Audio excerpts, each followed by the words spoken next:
There are towns, abandoned, but never truly dead, where the echoes of golden dreams still haunt, and souls trapped by greed ceaselessly search for their treasure. Do you believe that wealth can become a curse, binding a soul forever? Welcome to Whisper Horror Channel, where we tell stories frozen in time, where secrets are buried deep beneath the earth. And today, we will embark on the journey of the Debt Walker. A solitary man, tormented by his past, always seeking unresolved injustices to lighten the burden on his soul. Listen carefully, because every shovel strike could be a call from hell. If you feel a chill, don't forget to hit like, share, and subscribe to Whisper Horror Channel so you don't miss the next horrifying whispers. Share your thoughts in the comments below. Do you believe that greed can bind a soul forever? Gabriel, continuing his solitary journey, roamed through the forgotten lands of America. He had no specific itinerary, only followed the call of pain, of unresolved injustices. The guilt from his past, when his family was possessed and burned to death and he was the sole survivor, constantly tormented him, urging him to ceaselessly seek trapped souls to lighten the burden on his own. On a scorching California morning, Gabriel felt an unusually strong spiritual disturbance. An echo of greed and despair from a specific location, Bodie Ghost Town. This was not a modern city, but an abandoned gold mining town, frozen in time since the late 19th century. Bodie was famous for chilling stories of miner spirits still wandering, ceaselessly searching for their gold treasure even after death. A heavy, haunting sensation urged Gabriel to go there, as if a colossal debt awaited to be born. When Gabriel arrived at the edge of Bodie Town, a strange sight greeted him. The town lay there, silent under the blazing sun. Old wooden buildings leaning precariously, windows shattered, like a scar on the landscape. Everything was covered in a thick layer of dust, but as soon as Gabriel stepped into the town's boundary, he saw tiny golden dust particles floating in the air. They were not ordinary dust. They shimmered eerily under the sunlight, and seemed to move automatically along an invisible air current, forming small vortices, as if they had a life of their own, controlled by some will.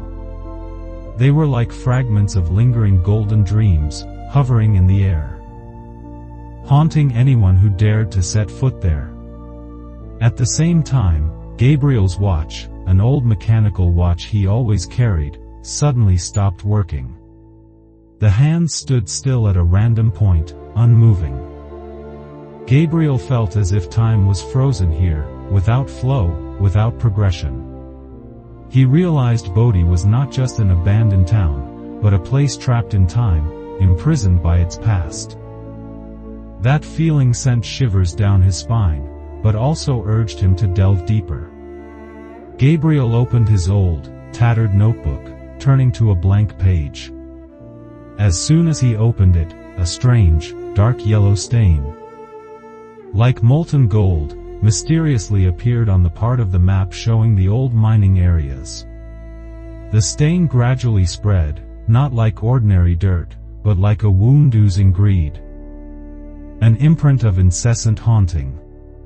Gabriel looked at the stain, his eyes narrowed. He knew that this was the mark of greed, a symbol of the curse that bound the miner spirits here. It was a reminder that everything in Bodie was controlled by the craving for gold. He knew that, to free the trapped souls, he had to confront the very nature of greed, a debt that he, the Debt Walker, had to bear. Not far from Bodie, on a deserted highway cutting through the California desert, a group of 3 young friends were on a quest for a lost treasure. They were Dr. Chloe Davis, 30, a talented and practical young geologist. With her brown hair neatly tied back and keen eyes, she always believed in what science could explain. Chloe didn't believe in legends or ghosts, she only sought rare minerals and unique geological formations. Accompanying her was Marcus Stone, 32, an amateur treasure hunter, but deeply obsessed with finding gold. His eyes always shimmered with an unending craving, and he had spent his life reading about buried treasure legends. Finally, there was Olivia Reynolds, 29. A documentary filmmaker with a camera always in hand, accompanying them to document their journey, hoping to create a unique film about treasure hunters. The three friends, with three different motivations, were all drawn by the rumor of a lost gold mine in Bodie's history. They had spent months researching, seeking old maps, ancient records, and interviewing locals. Finally, they found a clue leading them to an old mining area in Bodie, an area deep underground, where no one dared to venture. As the group entered the old mining area, they found old, abandoned pickaxes, rusty shovels, decaying picks, broken lanterns. The air here was chillingly heavy, the smell of damp earth and rusty metal assailed their senses, mixed with a strange scent. Like decay but with a hint of sweetness. Olivia turned on her camcorder, trying to record everything, but the atmosphere here made her feel deeply uneasy. Marcus, with greedy eyes, was the first to delve into an old, dark, and damp mine tunnel. As he stepped in, a strange phenomenon occurred. A faint golden shimmer began to appear in the deepest darkness of the tunnel. Even though there was no clear light source.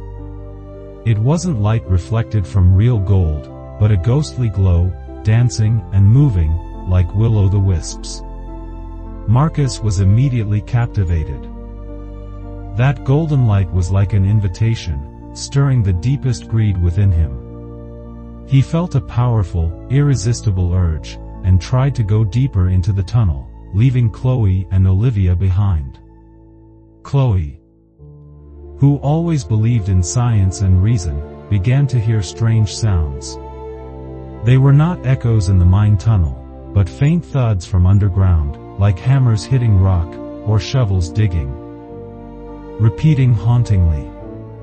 Initially, she thought it was an echo or due to fatigue. But the thudding grew clearer and more frantic. As if thousands of invisible miners were ceaselessly working right beneath their feet. Chloe shivered. The thudding was not just a sound, but a vibration, piercing straight into her bones, making her feel an indescribable chill. That night, as they set up camp in a flat area near the mine, a horrifying nightmare attacked all three. They all dreamed of themselves digging for gold in dark, damp tunnels, surrounded by gaunt miner spirits, their eyes hollow, gleaming with greed. The spirits said nothing, just ceaselessly dug. And sometimes, they reached out towards them, gesturing for them to dig along.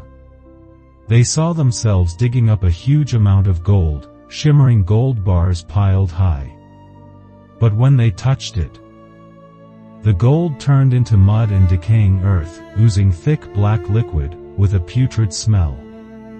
The dream was so real that upon waking, all three felt their bodies aching. As if they had just gone through a day of hard labor in the mine, and the smell of damp, decaying earth still lingered in the air. They looked at each other, their eyes wide with fright. This was not just a dream. This was an invitation, a curse from underground.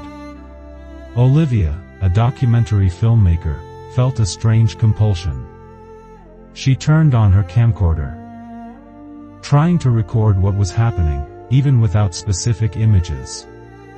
But the thudding from underground, the whispering of spirits, and the putrid smell, all were clearly recorded on her camcorder. She knew that this was not just a film project. This was an immersion into a world that science couldn't explain, a world where greed had imprisoned souls forever. After a few days of digging in the old mine tunnels of Bodie, the tense atmosphere and strange phenomena began to take their toll on the group of friends.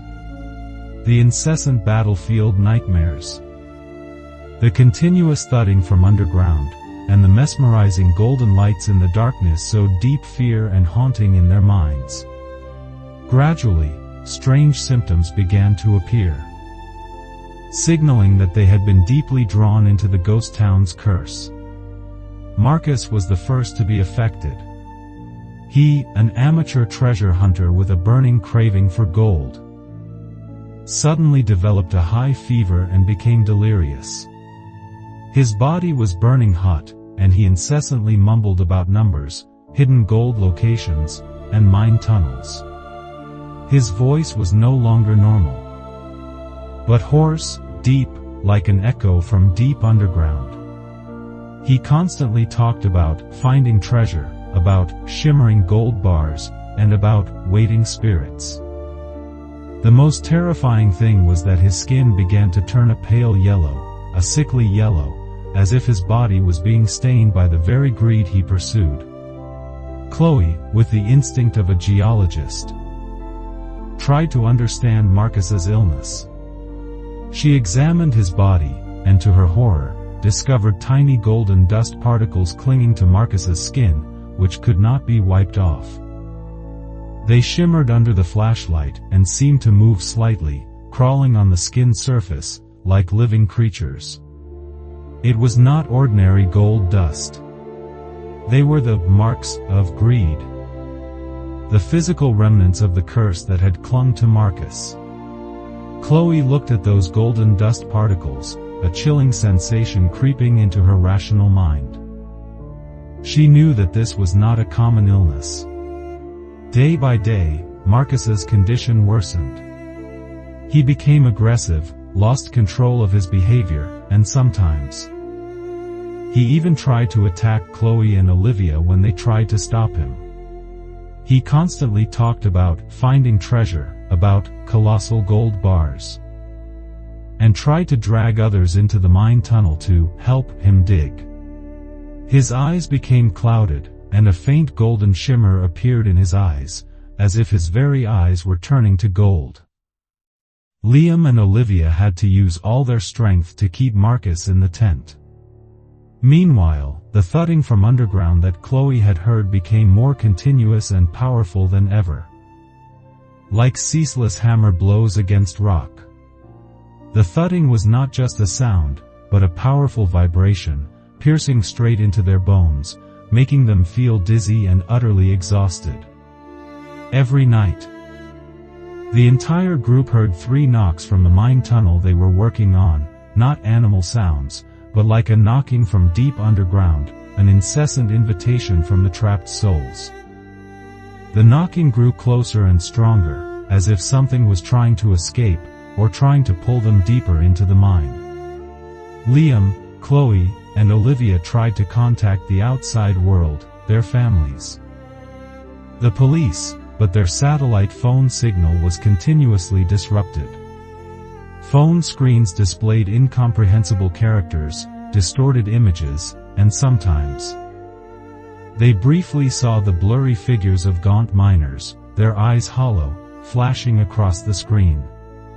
They knew that they were completely isolated, trapped in the ghost town of Bodie, where greedy spirits ceaselessly lurked, waiting to turn them into a part of the eternal treasure hunt. Fear gnawed at their minds. They looked at Marcus, delirious, with his pale yellow skin and shimmering golden dust on his skin, and they knew that his fate could be their own. The treasure hunt had turned into a living nightmare, where greed was not just an emotion, but a curse, something that could possess and destroy the soul. Marcus's illness became terrifyingly severe. His pale yellow skin now glowed with a disgusting sickly yellow, and his eyes were clouded, always staring blankly with a wild, desperate craving. He was no longer aware of reality. He constantly mumbled about treasure, about shimmering gold bars, and tried to drag Chloe and Olivia into the mine tunnel to help him dig. He became aggressive, lost control of his behavior. Like a madman obsessed with a golden dream, Chloe and Olivia had to use all their strength to keep Marcus in the tent, trying to calm him, but all words were useless. He heard nothing but the call of gold. Fear gnawed at the two girls' minds. They knew Marcus was no longer himself, but had been turned into a tool, a puppet of greedy spirits. Meanwhile, Olivia, the documentary filmmaker, began to see horrifying things with her own eyes. She saw the blurry figure of a gaunt miner, dressed in rags, standing silently at the mine entrance, waving at Marcus. The figure's face was indistinct, but its eyes were hollow and gleamed with a faint golden light, as if they were made of gold. The figure only appeared when Olivia looked directly, and vanished immediately when she blinked, like a ghostly illusion. She knew that this was not a real person. This was a lure of the miner spirit, trying to pull Marcus and the entire group deeper underground, into the eternal treasure hunt. When Marcus was tied up in the tent, he screamed in his delirium, coughing up tiny golden dust particles. But his screams were not of pain, but a mournful wail, a cry full of regret and unfulfilled craving. It was the cry of a soul haunted by greed, ceaselessly regretting the treasure it could not obtain. That cry echoed throughout the tent, sending shivers down Chloe and Olivia's spines. They felt as if a cold current was enveloping them, an invisible presence of greedy spirits. The group's pickaxes automatically shifted positions in their tent at night. They didn't fall randomly, but always pointed towards the mine, as if an invisible force was pulling them, urging them to continue the digging. Chloe and Olivia tried to rearrange them, but the next morning, they were back in the same position, pointing towards the mine. A constant reminder of the haunting clinging to them.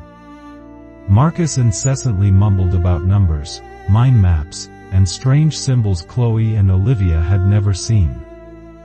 He scribbled tunnel diagrams on the ground, locations of hidden gold, and images of colossal gold bars. He constantly talked about a promise of wealth, a curse of eternity. Chloe, with the instinct of a geologist, tried to record what Marcus said, hoping to find some scientific clue. But the more she recorded, the more she felt a coldness creeping into her mind. What Marcus said was not like ordinary delirium. They were messages, invitations from another world, an invitation to eternal wealth, but also a warning about the price to pay. Fear and despair enveloped Chloe and Olivia. They couldn't contact the outside world. Marcus was slowly fading, consumed by greed. They knew that they were trapped in the ghost town of Bodie, where greedy spirits ceaselessly lurked, waiting to turn them into a part of the eternal treasure hunt. The faint golden shimmer in the darkness, the thudding from underground, and Marcus's mournful wail, all formed a horrifying symphony of greed and destruction.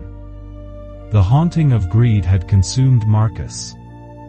After days of writhing in high fever and illusions of treasure, he finally died in the tent, in the middle of Bodie Ghost Town. The cause of death was unclear. The local doctor attributed it to extremely high fever and exhaustion. However, on Marcus's lips still clung tiny golden dust particles, shimmering eerily, and his face still bore an expression of extreme greed and regret.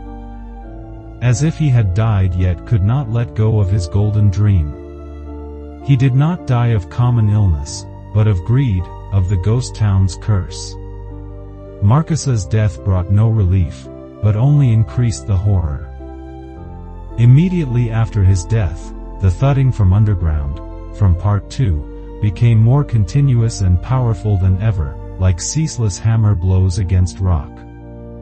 The thudding was not just a sound, but a violent vibration, piercing straight into Chloe and Olivia's bones, making them feel dizzy and utterly exhausted, as if thousands of invisible miners were working right beneath their feet.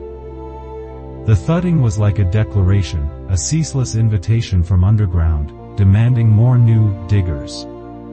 Chloe, who was rational and believed in science, was now the next to be affected. She began to exhibit symptoms similar to Marcus. She incessantly mumbled about numbers, mind maps, and strange symbols she had seen in her dreams and in Marcus's delirium. She craved digging, feeling an irresistible urge to grab a shovel and rush into the mine. During the day, Chloe still tried to maintain a normal facade, but her eyes began to gleam with a faint golden shimmer. A sickly yellow color that was not the color of light but the color of greed, a gaze full of craving and obsession. Olivia looked at Chloe, fear gnawed at her. She knew the curse was spreading. And Chloe was slowly being consumed by the gold fever. Olivia, during long sleepless nights, continuously had nightmares. She dreamed of a legion of gaunt miners, their eyes hollow, gleaming with a sickly yellow hue, surrounding Chloe. The spirits whispered invitations, not with voices, but with auditory vibrations piercing straight into Olivia's mind. Come with us. The treasure awaits. We need diggers. She saw Chloe, in her dream, smiling strangely, her eyes vacant, and beginning to dig frantically, ceaselessly. Olivia woke with a start, drenched in sweat, the whispers still echoing in her ears. She knew that what she saw was not a hallucination. It was an invitation from the trapped souls, wanting to pull Chloe into their eternal treasure hunt. Marcus's belongings also began to exhibit strange behaviors. His rusty shovel, his broken lantern, and the old pickaxe he had used to dig, automatically shifted positions in their tent at night. They didn't fall randomly, but always pointed towards the mine, as if an invisible force was pulling them, urging them to continue the digging. Chloe and Olivia tried to rearrange them. But the next morning, they were back in the same position, pointing towards the mine, a constant reminder of the haunting clinging to them. Fear and despair enveloped Chloe and Olivia. They couldn't contact the outside world. Marcus was dead. Chloe was slowly fading, consumed by greed. They knew that they were trapped in the ghost town of Bodie, where greedy spirits ceaselessly lurked, waiting to turn them into a part of the eternal treasure hunt. The faint golden shimmer in the darkness, the thudding from underground, and Marcus's mournful wail, all formed a horrifying symphony of greed and destruction, a symphony ceaselessly echoing in their minds. Marcus's death and the spread of the haunting to Chloe created a stifling and desperate atmosphere in Liam, Chloe, and Olivia's tent. The ceaseless thudding from underground echoed, and battlefield nightmares relentlessly clung to them. They knew that they were trapped in the ghost town of Bodie, where greedy spirits ceaselessly lurked, waiting to turn them into a part of the eternal treasure hunt. Meanwhile, Gabriel continued his solitary journey. He had no specific itinerary, only followed the call of pain, of unresolved injustices. Gabriel had sensed an unusually strong spiritual disturbance, an echo of greed and despair from Bodie Town. He was drawn by the heavy atmosphere of greed and haunting, knowing that some debt needed to be borne here. When Gabriel arrived in Bodie Town, he knew nothing of the young group. But his eyes were quickly drawn to a makeshift tent set up near an old mine tunnel. As Gabriel approached the group's tent, he saw tiny golden dust particles shimmering in the air, not ordinary dust. But they seemed to move automatically along an invisible air current, forming blurry images of people digging, fleeting images of gaunt miners, hunched over their work. They shimmered eerily under the sunlight, vivid proof of the haunting of gold. Gabriel looked into the tent, his deep eyes scrutinizing every detail. He saw golden dust particles clinging to Chloe and Olivia's clothes, hair, and even their skin. Specifically, he saw golden marks on Chloe's and Olivia's bodies, faint yellow splotches, like the marks of greed. He also saw the old military uniform button and the old coin lying on the table, artifacts carrying the energy of greed. Gabriel knew that they were haunted by minor spirits, souls trapped by the very craving for gold. He understood that this was a gold fever that not only affected the physical but also possessed the soul. As Gabriel approached the tent, the thudding from underground became more frantic, more powerful than ever, not ordinary ghostly sounds, but like an urgent call, wanting him to enter the fray, to help free them. The thudding echoed from deep underground, like ceaseless hammer blows against rock, ceaseless shovel digging. Gabriel closed his eyes, focusing his mind on sensing.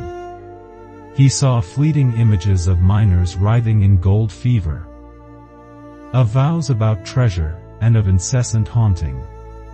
Gabriel opened his eyes, looking into the tent. Chloe was huddled, her eyes yellowed, muttering numbers and mind maps. Olivia was trying to film, but her hands were trembling, her eyes also gleamed with a faint yellow shimmer. Liam lay there, motionless, but his breathing was heavy, and tiny golden dust particles still clung to his lips. Gabriel knew he didn't have much time. The haunting had consumed them, and they were slowly transforming into a part of the eternal gold fever. Gabriel, with the experience of the debt walker, understood that this was a particularly dangerous case. These minor spirits were not purely evil. They were souls trapped in greed, imprisoned by the very craving for gold. He felt no fear, but a deep sadness and a strong urge to help. He knew that this was another debt that needed to be borne, a burden of greed and despair that no one else could see.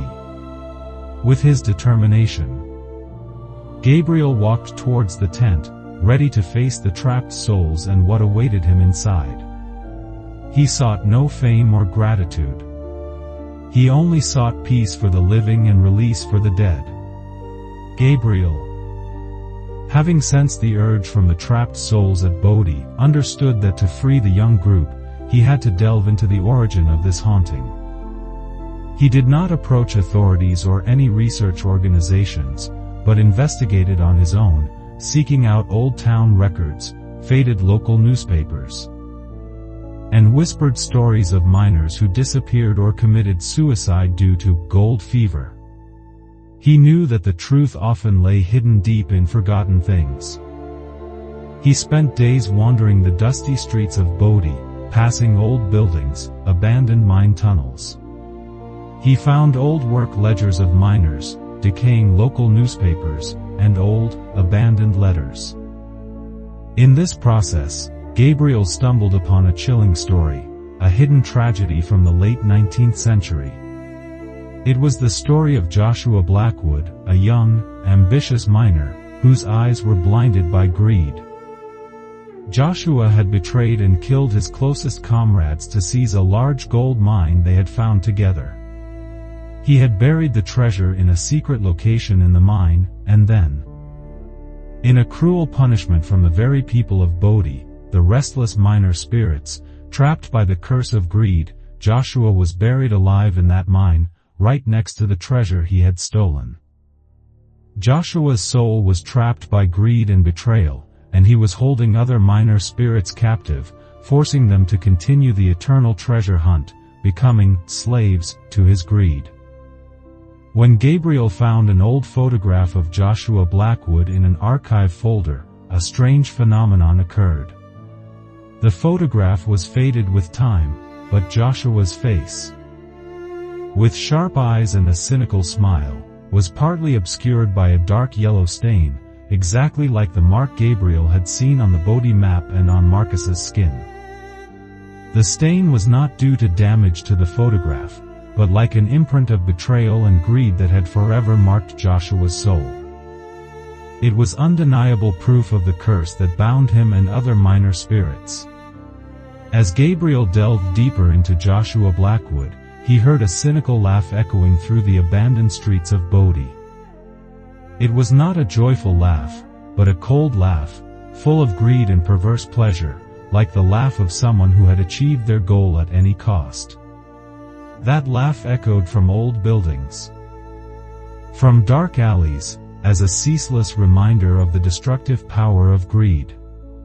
Gabriel knew that this was Joshua's laugh, the laugh of a soul trapped by greed. And he was still controlling other minor spirits, not wanting them to pass on. Gabriel, with the experience of the dead walker, understood that this was a complex case. Joshua Blackwood was not a purely evil spirit. He was a soul imprisoned by his own greed and betrayal. To free the minor spirits and save Chloe, Olivia, and Liam, he had to confront Joshua. Confront the very nature of greed. He knew that this was another debt that needed to be borne, a burden of greed and despair that no one else could see. With his determination, Gabriel walked towards the young group's tent, ready to face what awaited him inside. He sought no fame or gratitude. He only sought peace for the living and release for the dead, to lighten the burden on his own soul. Gabriel, with his unwavering resolve and understanding of the nature of the haunting, was ready to confront Joshua Blackwood's greed and the trapped minor spirits. He advanced towards Liam, Chloe, and Olivia's tent.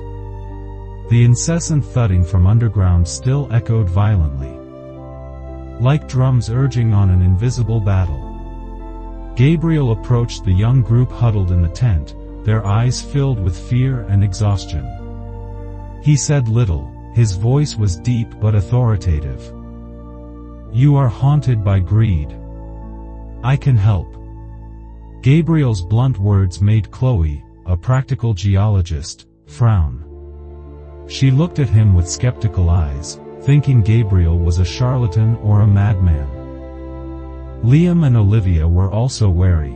They had met self-proclaimed spiritual experts before who only wanted to exploit their situation. As Gabriel tried to approach Sam, who was in a high fever and delirious with talk of gold, a terrifying chaos erupted in the tent. Sam suddenly had violent convulsions, clawing at the air, and coughing up larger golden dust particles, scattering them across the tent floor. The pickaxes in the tent flew around, hitting the tent walls with deafening crashes. The tent temperature suddenly dropped to freezing, the young group's breaths turning into white vapor. Phantom miners in the tent reacted violently, growling, screams echoing throughout the confined space. Gabriel did not flinch. He immediately acted. He pulled out a small cloth bag from his coat, taking out a handful of special, pungent dried herbs. He sprinkled the herbs on Sam, while whispering an ancient phrase in a language no one understood. His voice was deep, but full of power, counteracting the growls of the minor spirits. Immediately, Sam's body stopped convulsing. He gasped for breath, slowly calming down.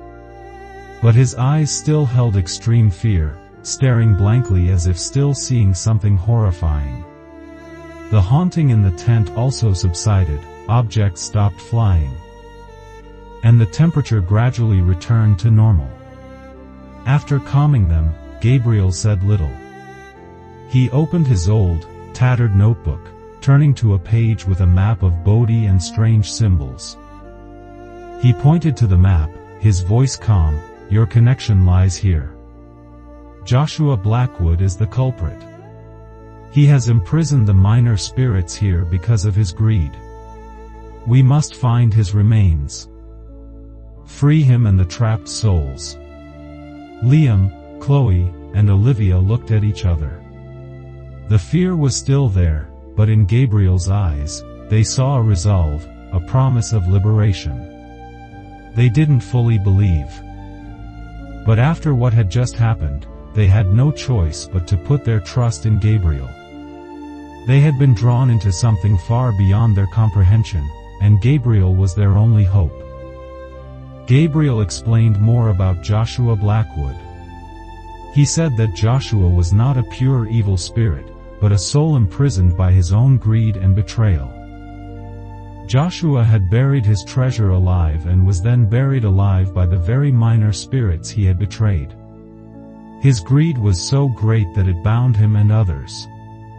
To free everyone, they had to find Joshua's remains and perform a special ritual to guide him to salvation, breaking the curse of greed. Gabriel emphasized that this was an uneven battle, but it was their only way to find peace.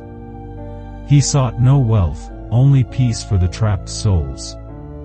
Liam, a documentary filmmaker, began to ask Gabriel questions about what he knew about spirits and how he could see them. Gabriel answered sparingly, but each word contained depth and experience.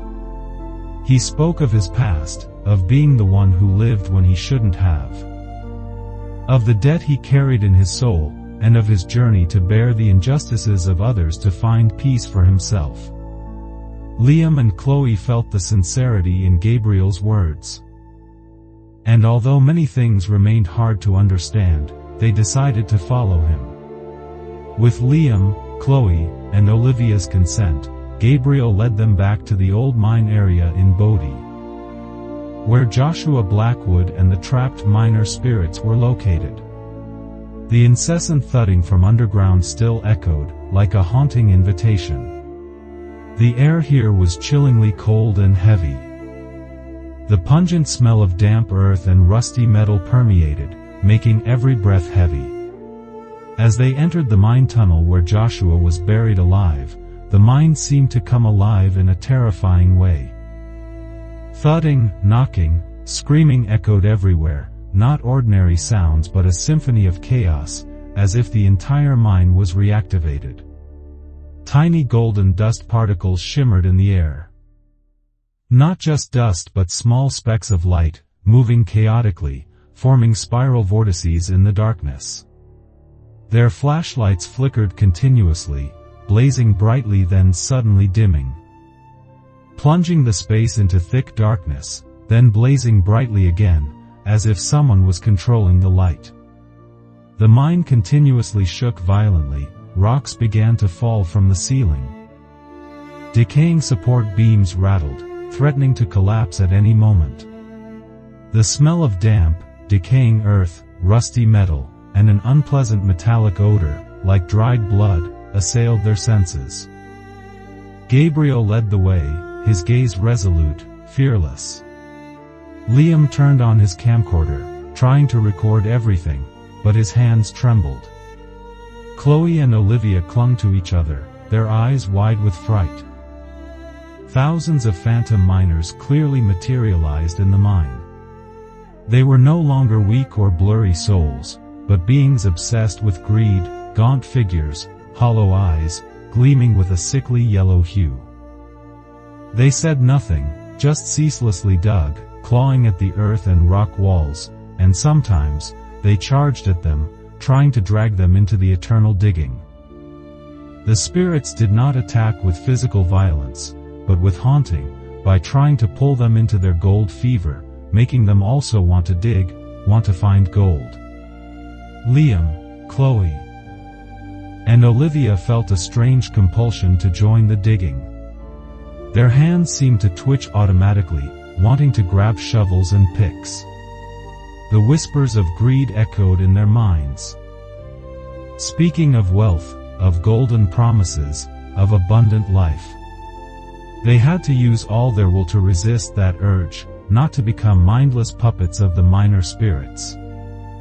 The phantom of Joshua Blackwood appeared. He was no longer just a blurry figure, but a powerful entity, enveloped by a layer of golden dust and greed, his eyes gleaming with a faint yellow light. full of contempt and authority. He did not speak, only nodded defiantly, and pointed to a deeper tunnel, where Gabriel sensed a stronger energy, the energy of buried treasure and Joshua's remains.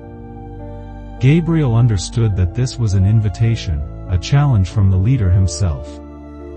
He knew he had to follow him, had to confront him in the deepest part of the earth, where greed had imprisoned everything. Following the defiant lead of Joshua Blackwood's phantom, Gabriel, along with Liam, Chloe, Sam, and Olivia, delved deeper into the dark maze of Bodie Mine. The incessant thudding from underground still echoed, but now it mingled with the screams of trapped miner spirits, creating a horrifying symphony of suffering and greed. The air in the mine became cold and damp, the pungent smell of decaying earth and rusty metal permeated, making every breath heavy. As they passed through dark and narrow tunnels, horrifying illusions began to attack the young group. Mesmerizing golden light, shimmering faintly, appeared everywhere on the rock walls, on the ground, creating illusions of colossal treasures. Gold bars piled high to the tunnel ceiling. Liam and Sam, already haunted by greed, began to be mesmerized. Their eyes gleamed with wild craving, and they tried to touch the gold, wanting to dig immediately. Chloe and Olivia had to use all their strength to pull them back, preventing them from lunging into the illusions.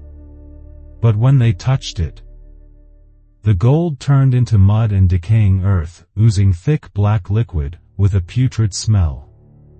Chloe looked at Liam's and Sam's mud-stained hands, feeling a deep disgust and revulsion.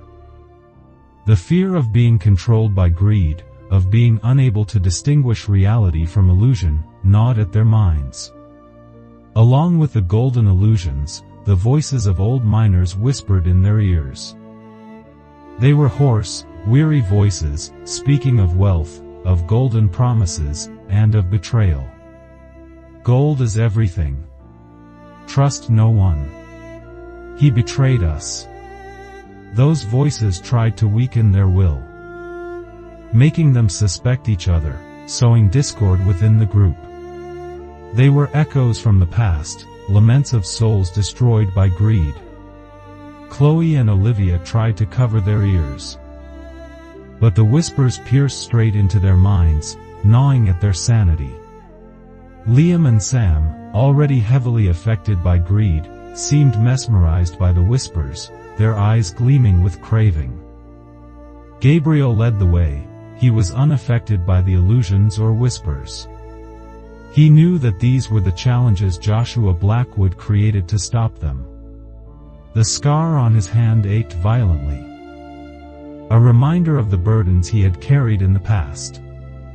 He stared into the darkness ahead, sensing a stronger energy, the energy of buried treasure and Joshua's remains. He knew they were nearing their goal. After hours of walking in the maze of dark tunnels, they finally found a larger area. There, under a massive, imposing rock, they found Joshua Blackwood's remains. The remains were partly petrified, covered in golden dust and decaying earth, as if he had turned into a part of the mine. In his hand, he still clutched an old, decaying shovel, and his eyes, though only hollow sockets, still gleamed with extreme greed and regret. Joshua Blackwood was dead, but his greed was still there, binding him to the treasure he had stolen. Gabriel approached Joshua's remains, his eyes sad. He knew that this was the price of greed, a price paid with eternal imprisonment. He looked at Joshua's remains, then at the young group standing behind him, his eyes filled with warning. He knew that this was a costly lesson about greed, a lesson they had to face themselves. The petrified remains of Joshua Blackwood lay there, a cold testament to the price of greed. Gabriel, with his deep eyes, understood that finding the remains was not enough to free him and the trapped miner spirits. The malevolence of greed and betrayal had haunted this place for too long. They needed a special purification ritual, a prayer to guide Joshua to salvation, to alleviate the heavy spiritual burden that bound him and other souls.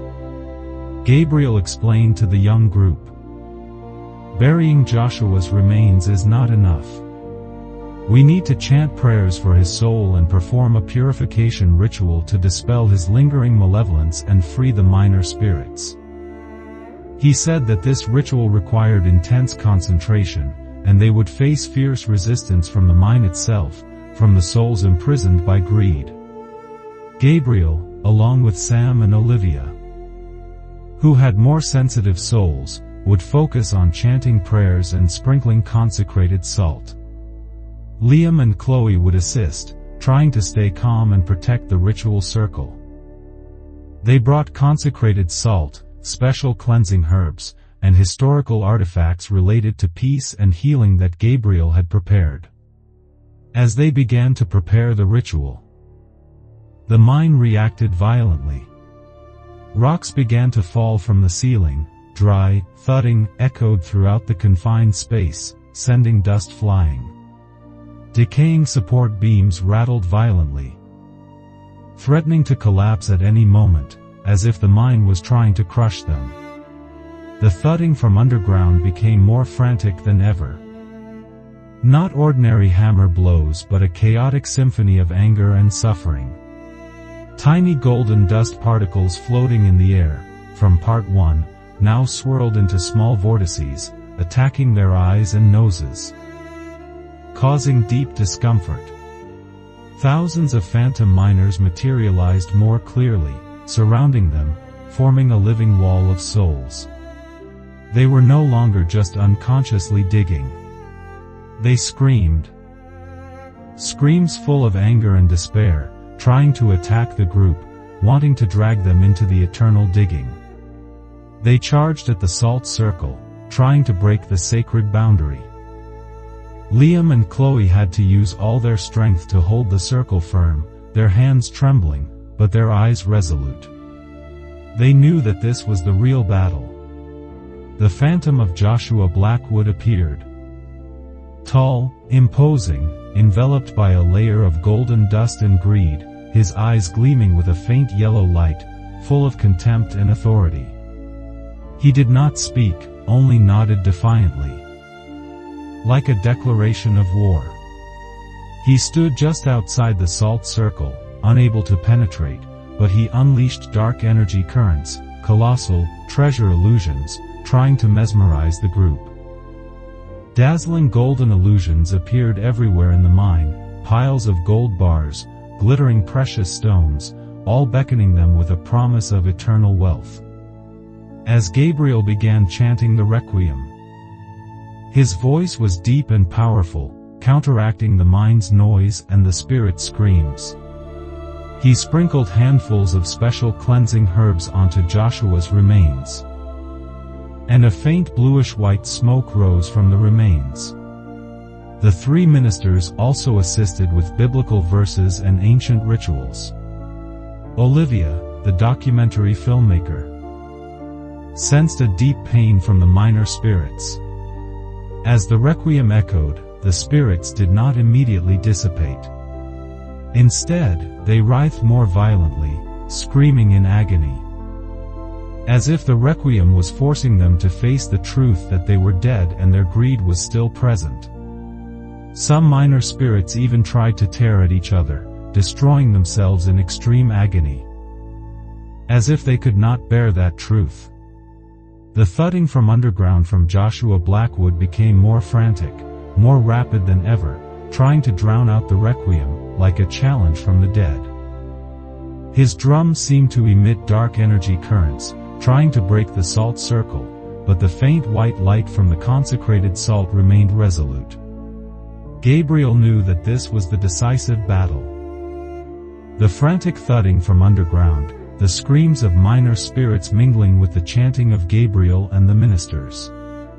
Joshua Blackwood's phantom, enveloped by golden dust and greed, stood there, unleashing colossal treasure illusions, trying to mesmerize the young group and break the ritual. The battle was not with guns and bullets, but with will and faith. Raging fiercely in the depths of Bodie mine, Gabriel, along with Sam and Olivia, continued chanting the requiem and sprinkling consecrated salt around Joshua's remains, creating an invisible protective circle. Liam and Chloe assisted, trying to stay calm, their eyes tense as they watched the dazzling golden illusions dancing everywhere. They knew that this was a battle not only for their lives, but also for the souls of the trapped miners. Joshua Blackwood fiercely counterattacked. He could not be touched, but he used his spiritual power to manipulate the environment. Rocks began to fall from the ceiling more heavily, large boulders colliding with terrifying thuds. Decaying support beams swayed violently, dust billowed, making the confined space of the mine even more suffocating. The rock walls began to crack, the cracks shaped like crawling roots, emitting a faint yellow light, as if the mine itself was being consumed by greed. Joshua also created cold gusts of wind, carrying the whispers of starving, thirsty miners, speaking of their suffering and despair when consumed by greed. As the requiem echoed, the miner spirits did not immediately dissipate. Instead, they writhed more violently, screaming in agony, as if the requiem was forcing them to face the truth that they were dead and their greed was still present. Some minor spirits even tried to tear at each other, destroying themselves in extreme agony, as if they could not bear that truth. Images of miners dying of starvation, of tunnel collapses, or of being betrayed by the greed of their comrades, incessantly appeared before Liam, Chloe, Sam, and Olivia's eyes, as a reminder of the price of the craving for gold. In a climactic moment, Joshua Blackwood focused all his power into a direct attack on Gabriel. He knew Gabriel was the debt walker, the one who could free him. Joshua's phantom lunged straight at Gabriel, not physically, but with a dark energy current, enveloped by golden dust and greed, trying to consume him. The energy current pierced straight into Gabriel, inflicting upon him the pain of greed, betrayal, and despair that Joshua had endured for over a century. The scar on Gabriel's hand flared up violently, with excruciating pain, as if it was being burned from within. Gabriel writhed in agony, but he did not fall. He closed his eyes, focusing all his will on bearing that pain. He knew that this was the only way to purify Joshua's soul, to break the curse of greed. In that moment, Gabriel saw Joshua Blackwood's memories. Not a purely brutal individual, but a man driven to extremes by gold fever, betrayed by the very people he trusted in the race for gold. Joshua was not a demon. He was a soul imprisoned in his own loop of greed and regret. Gabriel did not resist. He accepted to bear it all. He opened his eyes gleaming with deep understanding and profound compassion. He whispered an ancient phrase, not a curse, but a prayer for liberation. His voice was deep, powerful, counteracting Joshua's screams. He accepted this debt.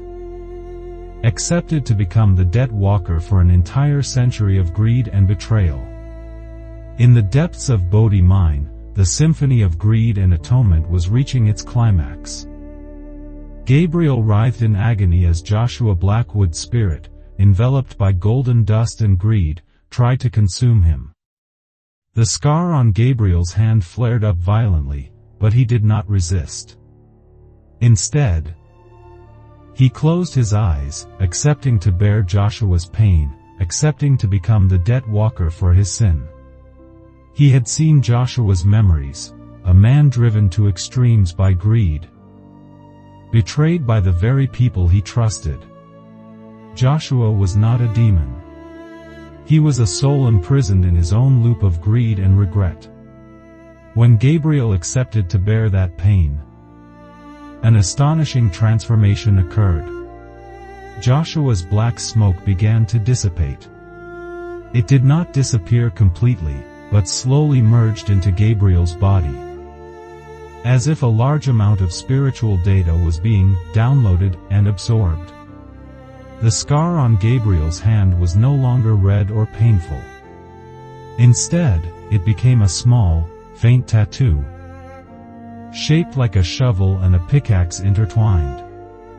It was not a new scar, but a permanent mark, a symbol of the debt he had just borne. It was proof of purification, of the liberation Gabriel had brought. Joshua Blackwood's spirit, having been born by Gabriel, completely vanished, leaving no trace. The thudding from underground completely ceased. A deep silence enveloped the mine, a silence this place had not known since the gold rush began. Gabriel sighed with relief, a long breath of exhaustion but also filled with serenity. He had successfully borne a colossal debt, a debt of greed and betrayal. Immediately after Joshua's disappearance, a miracle occurred. Thousands of phantom miners surrounding the salt circle, who had been screaming and writhing in agony, now stood still. They were no longer greedy. Their hollow eyes now gleamed with peace, a faint smile of relief appearing on their faces. The whispers of greed turned into sighs, gentle sobs of relief, as if the souls were finally freed from their chains. As Gabriel's and the minister's singing echoed one last time, the minor spirits slowly dissipated into white mists, rising to the sky, like souls finally freed, finding eternal rest. Liam, Chloe, Sam, and Olivia, standing inside the salt circle, watched the scene in astonishment. The fear had left them. In its place was a deep peace, a strange sense of relief. The bruises and golden marks on their bodies vanished without a trace, as if they had never existed. They no longer had nightmares of dark tunnels or thudding from underground. They felt reborn, a huge burden lifted, a new life awaiting them. The haunting of greed had completely disappeared, restoring peace to their minds. Gabriel looked at Liam and his friends, his eyes filled with deep understanding. He knew that they had experienced something beyond all comprehension, and they would never be the same. He said little, just nodded slightly, a gentle smile appearing on his gaunt face. It was the smile of a debt walker who had completed his mission, at least here. The thudding from underground had completely ceased. The mine returned to its original tranquility, no longer echoing with imprisoned souls or the madness of greed. Bodie Battlefield, once a scene of gold rush tragedies, finally found peace. The salt circle was still there, glittering in the morning light, like a sacred boundary that had fulfilled its mission. Liam, Chloe, Sam, and Olivia were completely conscious. They no longer had nightmares of dark tunnels or thudding from underground. The bruises and golden marks on their bodies vanished without a trace, as if they had never existed. They felt reborn. A huge burden lifted, a new life awaiting them. The haunting of greed had completely disappeared, restoring peace to their minds. They looked at each other, their eyes filled with deep gratitude. No words were needed, they understood that Gabriel had saved their lives, had freed them from a terrifying curse. Bodie Town, once a ghost town with a heavy atmosphere of greed and despair, was now more peaceful. There were no more reports of mysterious illnesses or ghostly illusions. Golden dust no longer shimmered eerily in the air. Instead, it was ordinary, harmless dust. Old buildings still stood, but they no longer exuded coldness or haunting. Instead, an air of nostalgia enveloped the town, like a reminder of a past that had been resolved.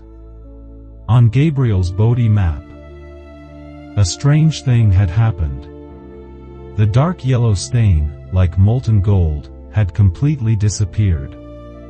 Instead, a small, faint tattoo, shaped like a shovel and a pickaxe intertwined, appeared on the part of the map showing the old mining areas. It was a new mark, a symbol of the liberation of greed, a testament to the debt that had been borne. Gabriel looked at the mark, a gentle smile appearing on his gaunt face. He knew that his work had brought peace to this place. The watchman, the old, gaunt man, appeared from the early morning mist. He looked at Gabriel, his eyes filled with deep respect. He said nothing, just nodded slightly, as if in recognition of Gabriel's sacrifice and effort. The watchman understood that Gabriel had borne a colossal debt, a burden of greed and injustice, and now he too could find peace for himself, for the land of Bodie that he had guarded for so long. The two men, a debt walker and a watchman, stood there in silence, sharing a profound understanding of the invisible world and the burdens they carried.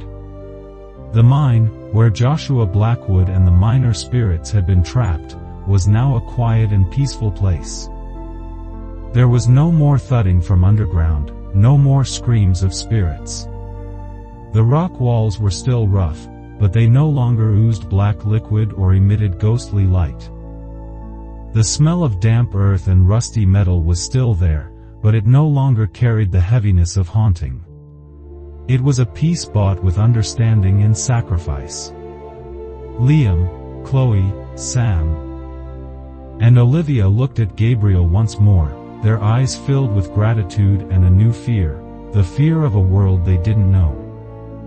They knew that they had been saved from something beyond human comprehension. Gabriel said little, he simply nodded slightly and left, continuing his solitary journey. He sought no recognition or thanks.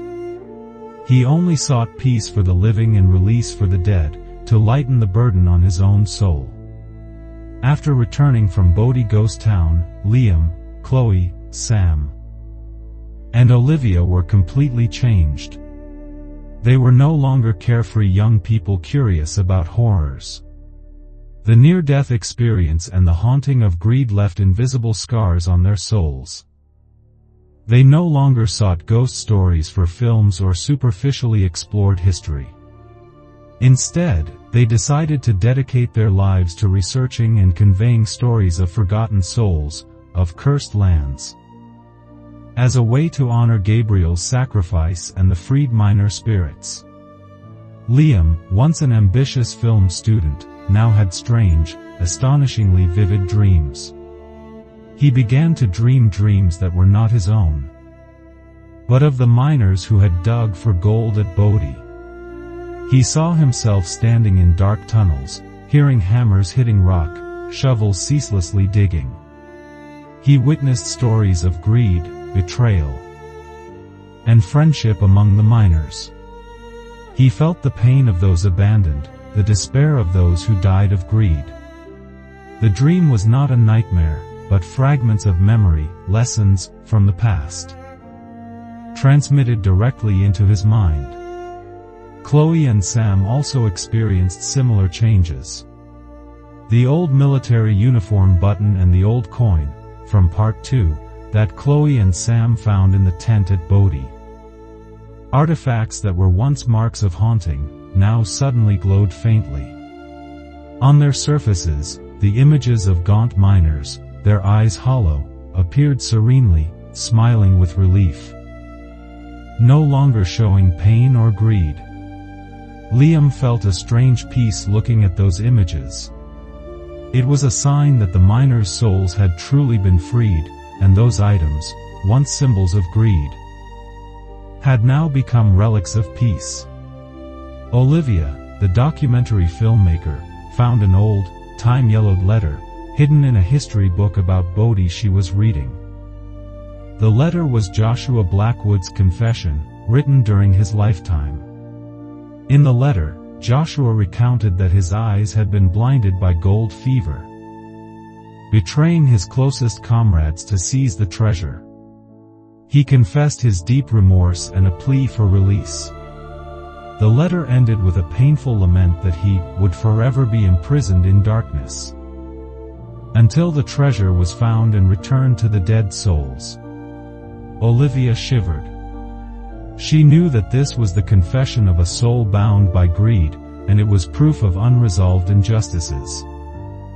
She felt a deep sadness for Joshua, a man destroyed by his own greed.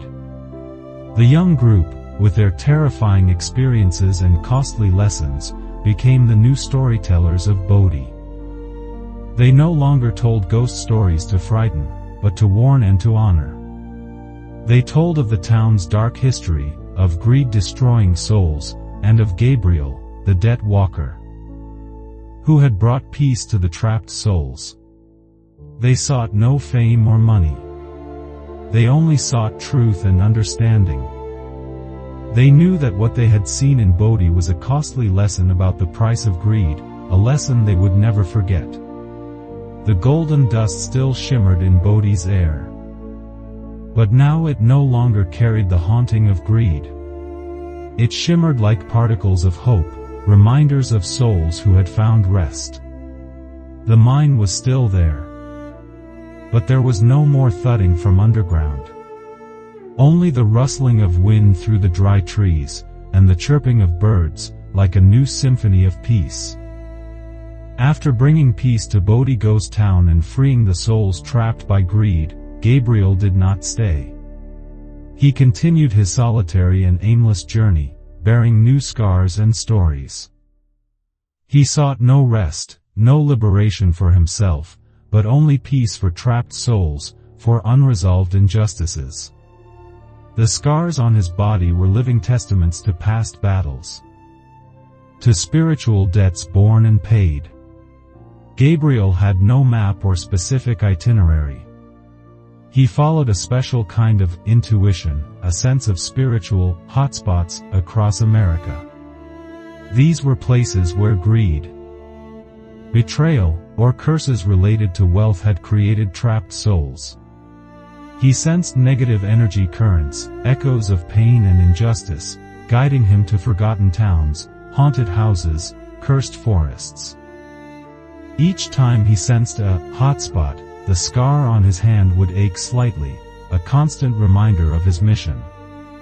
Gabriel's old, tattered notebook, an item that always accompanied him on every trip, now not only recorded cases and souls he had helped.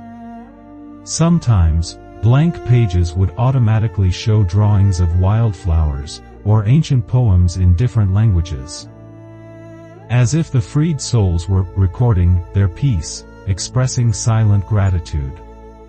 The notebook was not just a diary, but a living record of Gabriel's journey, a ledger of debts that had been borne. Liam and Olivia, after their experience in Bodie, became storytellers of Gabriel's journey.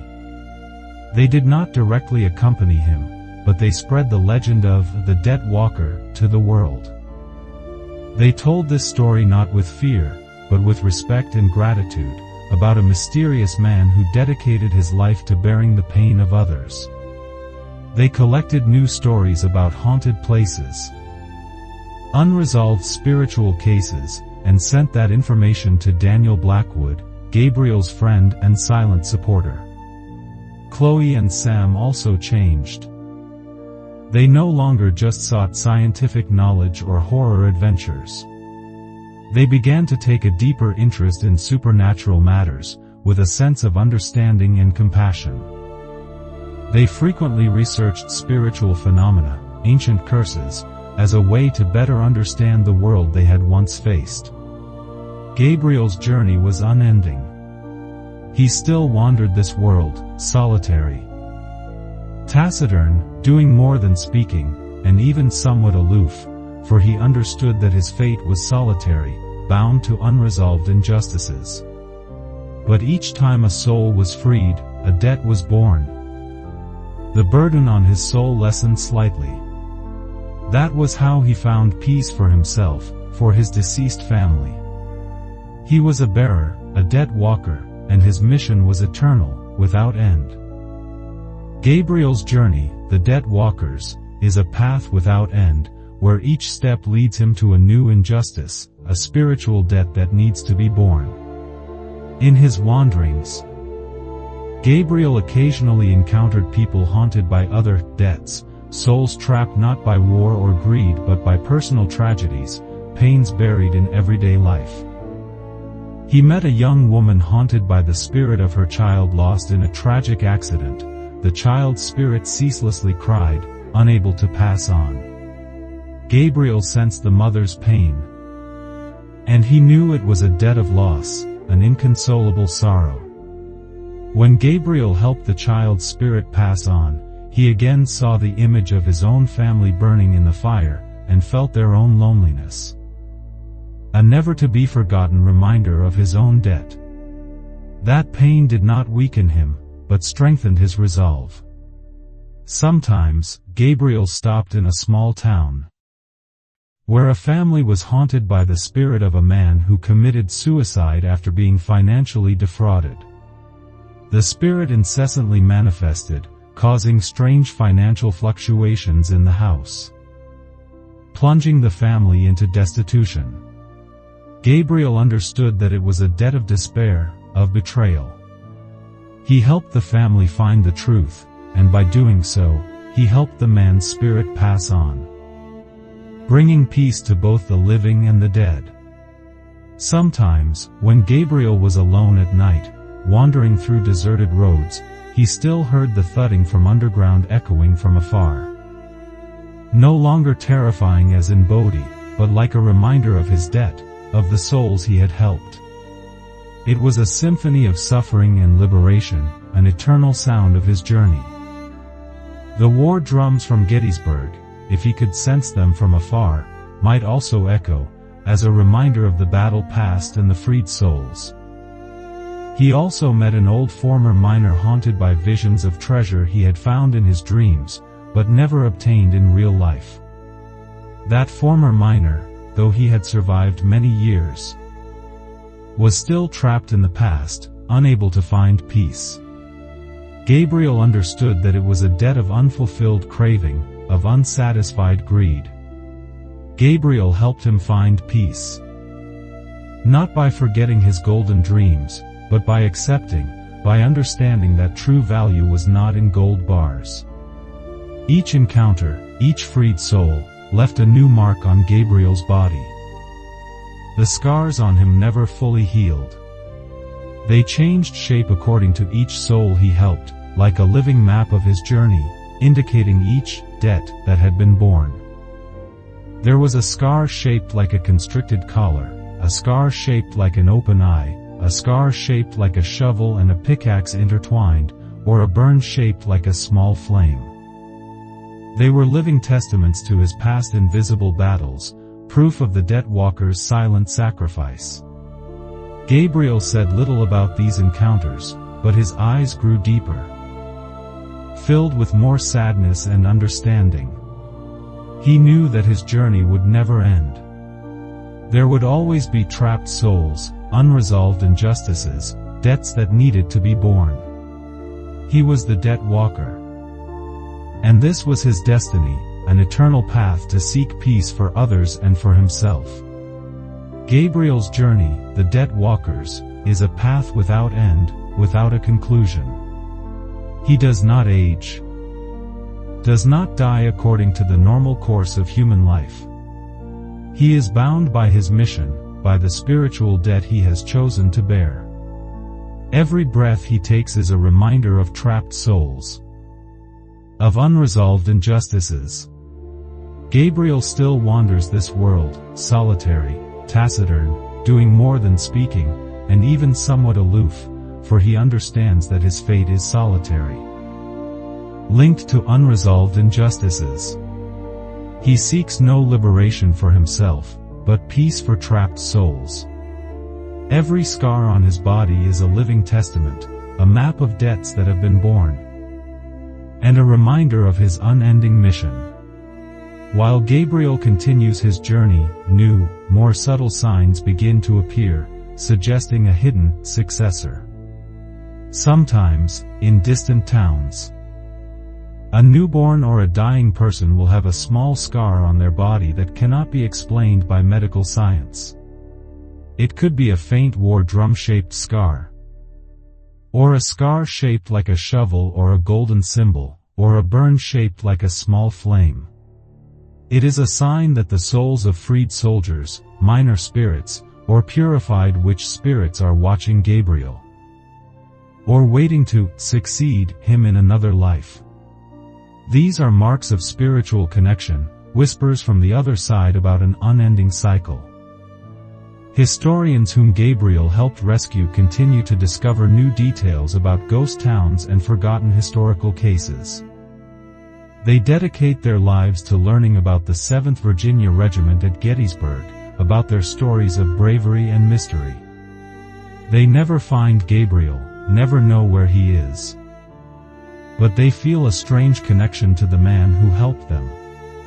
They become the scribes, the archivists of the Dead Walker's stories, helping to spread his legend to the world, not with fear, but with deep respect and gratitude.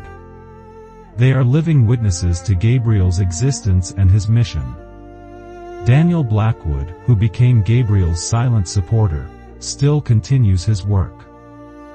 He ceaselessly researches, compiles information about haunted cases across America, and sends that information to Gabriel through the secret channels they have established.